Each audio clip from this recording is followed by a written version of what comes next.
Good evening, everyone. My name is Gboyega Adedeji. I'm so glad to welcome you to this week edition of Leaderview. I hope your week has been great. And how has your Wednesday been? Indeed, we should thank God it's Wednesday. Another opportunity we have to learn more about leadership, to think about leadership, and to grow as leaders. Let us pray.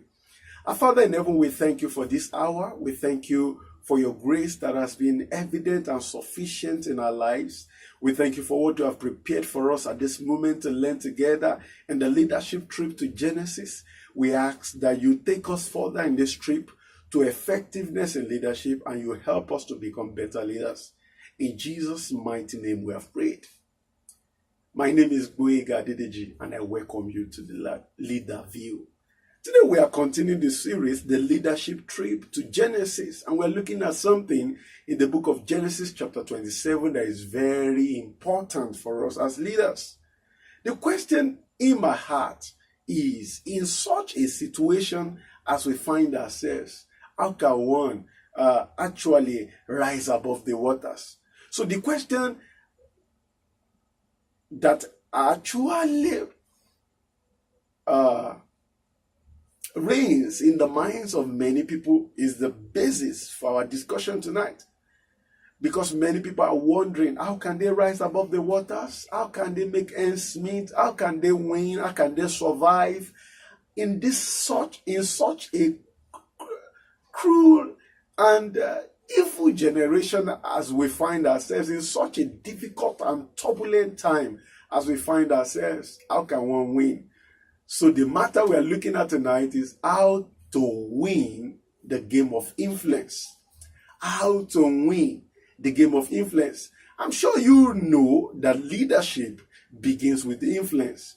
You begin to lead, not when you start having leadership position, but when you start having influence over or with one or two people. The moment influence comes into your life, you become a leader. You become a leader over whatever or whoever you influence. So when we are looking at how you can win the game of influence, we are actually considering how you can win the game of leadership.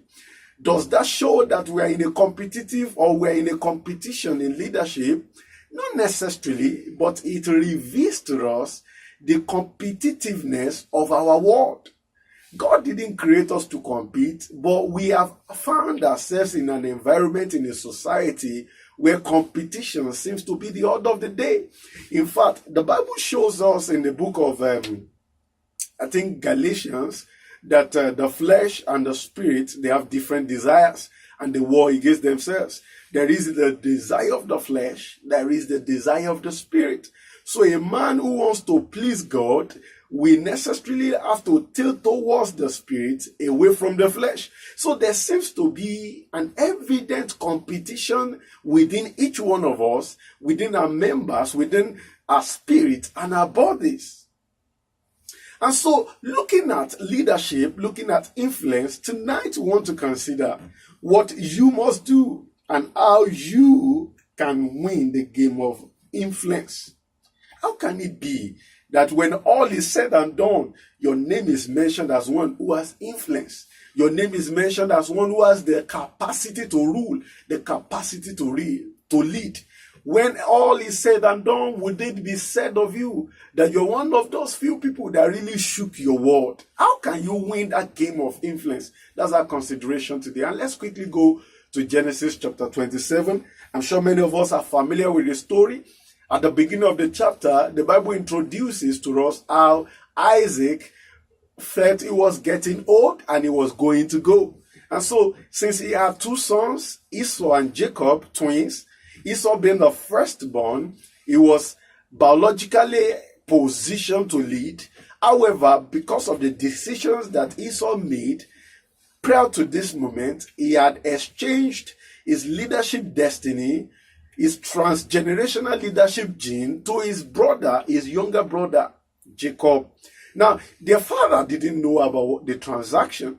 And so he felt the one whom he had already assumed was to lead, Esau, was necessarily the one to lead.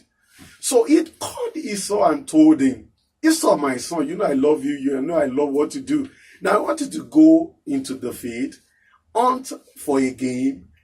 When you get back, make a savory food for me, something that I love to eat, and let me eat it so that when I'm done, I will bless you.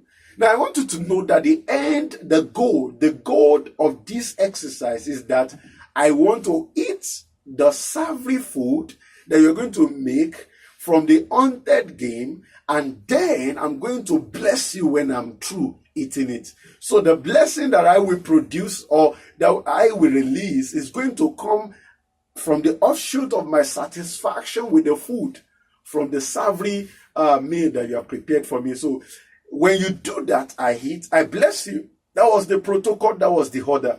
Now, the mother of Esau, perhaps she was already exposed to the reality. Don't forget, the Bible says Jacob was a mind man, a man who is more or less an indoor man. He was not a feed man. He stays more in the household. I'm sure you know that out of the two of them, Esau and Jacob, one necessarily by virtue of occasion would spend more time with the mother than the other. And so I'm sure Jacob had spent time to educate his mom about the transaction that took place between him and his elder brother. And so the mother called Jacob immediately and said, see, something has come up. Your father wants to eat from the game made from the animal hunted by your brother. And once he's done eating, he wants to bless your brother. Please, I don't want that to happen based on what you've told me and what I'm aware of. I want you to go to the garden, pick of one of the animals that has been raised, and then bring them to me, and I will make the savory food such that your father loves. And once he's done eating, you will take the food. Once you have taken the food to him and he's done eating, he will bless you. And the young man raised a question, what about if my father suspect I'm not the one, that I'm just deceiving him? I'm not the Esau, I am Jacob. What about that? The mother said, let the curse that may come to you come upon me, but do as I command you. Now that's what we have read. But we must note a few things so that we can learn how you and I can win. Now, the goal, you know, when you watch a football match, for instance, there is always a goal post. And so there are always goals scored for any team to win. When there are no goals, what we have is a draw. And when a goal is scored against a team, then the team that is scored against loses the game. Now, so if we are considering today how you can win the game of influence, we are talking about how can you score the goals of leadership, the goals of influence. How can you score the goals, or how can you score the goal? So to score the goal, which was to make the savory food that that Isaac wanted to eat, so that he would bless he who produces such savory meal. That was the goal. And to do that, the contestant needed to work swiftly, needed to move out swiftly to get the food done. Now, come to think of it, in your honest opinion, who do you think will come up with the food faster? Is it the man that is going to the field to hunt? Hunting in hope. I'm sure you know that when an hunter leaves the house, he's not very sure what he will find. He doesn't know whether he will find an antelope or a rabbit or something bigger. He doesn't know the size of his harvest or whatever he will get. He does not know. But he goes out in hope, believing that he will get something. So when Esau departed from the father in search for the game, what he will use to produce the meal, when he went out, he wasn't sure what he would get, and he was not sure when he would come back. And so you must know that there's a difference in timing between a man who goes out to hunt, and a man who goes into the backyard to pick an animal to prepare. And so don't forget, Esau was to go get the animal, then he was to cook. However, Jacob only had to get the animal, and then the mother would cook. The mother who has been caring for the father would necessarily know the best meal. So you will know that the competition has actually skewed towards one side. Now, I have come to realize that the two brothers had two different professions. One was an hunter, the other was a nurturer. And so they had different approaches to life. Each time one wanted something from life, he goes out to hunt, while the other goes to nurture. From what he nurtures, he gets something to eat. From what he hunts, he gets something to eat. So one had an hunter model for life, and the other one that had a nurturer model for life. So he gets something small, he nurtures. What he nurtures produces more. Because you should know that animals reproduce, whether rabbits or goats, any animal reproduce. And so a man who is a nurturer is a man who has a capacity to multiply whatever he has. Now the hunter only has the capacity to kill an animal and then bring the animal home. Before the hunter gets an animal, the animal must be killed or injured. So you should expect that an injured or a killed animal cannot have the capacity or cannot reproduce, cannot produce more. And so you would understand that the one who hunts must hunt to survive, whereas the one who nurtures always has something left over. So by virtue of their profession and their vocation, they were prepared differently to handle the game of life and the game of leadership. Now, you must remember that the essence of this game is that somebody be blessed. Somebody receives the mantle of leadership from the Father. Now, the one who receives it would become the leader after the order of Isaac, the father. So that was it. Now, so the influence that they were all looking for, the leadership they were looking for was tied to them scoring the goal. Going out, getting a game, whether in the field or among the flock, producing a food such that pleases the heart of the Father and then provokes blessing. The leadership transfer. Because blessing is about transfer. It's a transfer of something. And I want you to note this very carefully. If you want to win the game of influence and the game of leadership, there are certain things you must know from your choice of vocation and to your approach to life. Whether you are going to have the hunting approach to life or the nurturing approach to life, it's going to actually eventually determine whether you are going to win the game of influence or you are going to lose out. Now, when everything was done, Jacob got to the father earlier and see what happened. At the concluding part of it in verse 27, Genesis chapter 27, verse 27, see what Isaac said. And he came near and kissed him, and he smelled the smell of his clothing and blessed him and said, surely the smell of my son is like the smell of a field which the Lord has blessed. Therefore, may God give you of the dew of heaven, of the fatness of the earth, and plenty of grain and wine. Let peoples serve you, and nations bow down to you. Be master over your brethren, and let your mother's sons bow down to you. Cursed be everyone who curses you, and blessed is those who bless you. Now, if you watch it from verse 27 to verse 29, you will notice that the blessing the Father promised was a leadership blessing. You see, leadership does not fall on people like ripe pawpaw or whatever you may think about. Leadership is transferred, and something provokes the transfer. I'm sure you know that before water leaves a container to another container, there must be pressure, and there must be a right flow.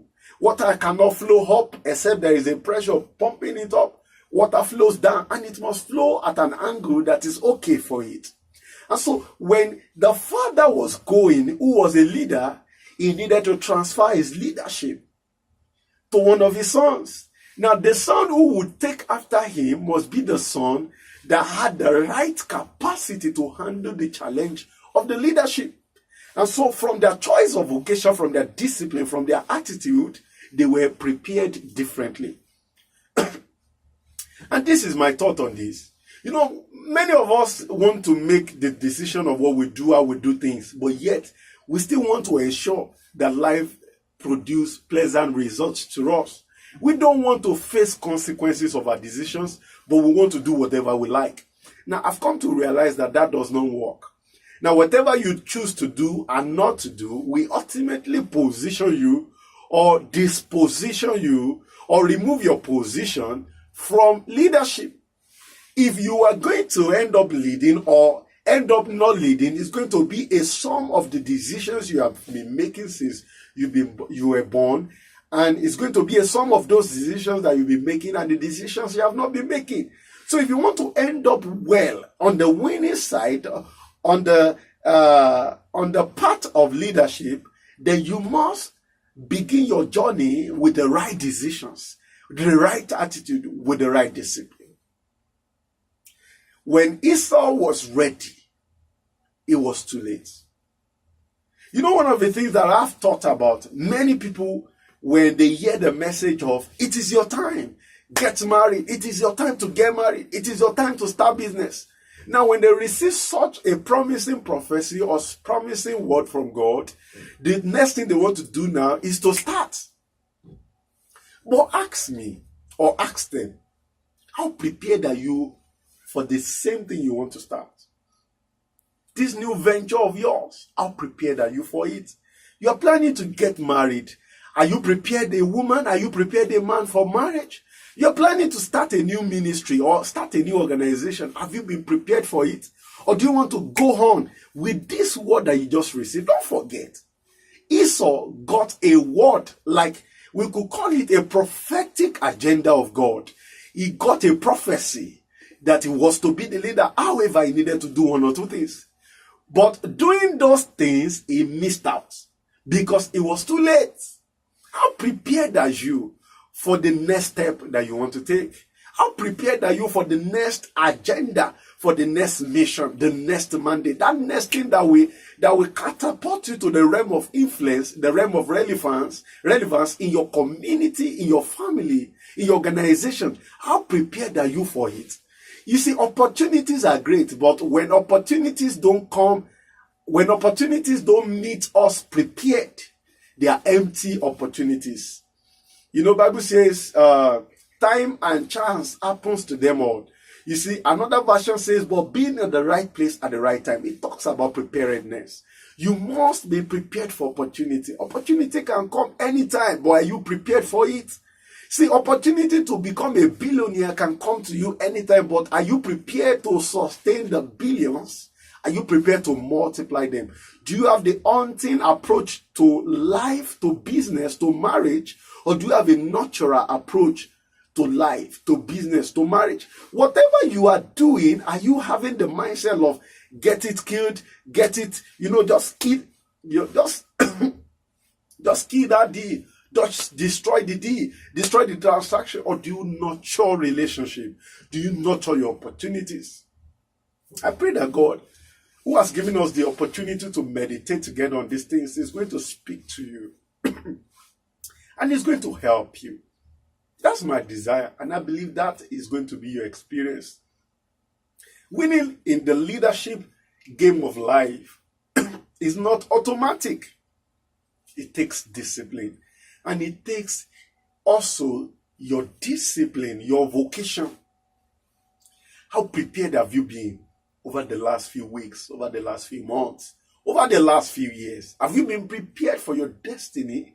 Have you been prepared for your life assignment? Have you been prepared for the next big thing that God wants to do in your life? Or have you been sleeping and complaining? If you will win the game of influence, the game of relevance, the game of authority, and if I may put it this way, if you will win the game of affluence, money, then you must be prepared to take opportunities when they come, not with a mediocre mindset, but with a winning mindset. There's a mindset that wins. There's a mindset that thrives. There's a mindset that is quick, active, and sharp. There's a mindset that is dull and ineffective. I want you to choose the right mindset. I want you to choose the right discipline. I want you to choose the right profession or vocation. And I see God helping you. My name is Gboyega Adedeji, and you've been listening to You've been watching Leaderview. I hope to connect with you again next week. On this same edition, the leadership trip to Genesis. I want you to be blessed. I want you to remain determined, to remain with the right attitude of preparing for the next big thing that God is bringing your way. God bless you.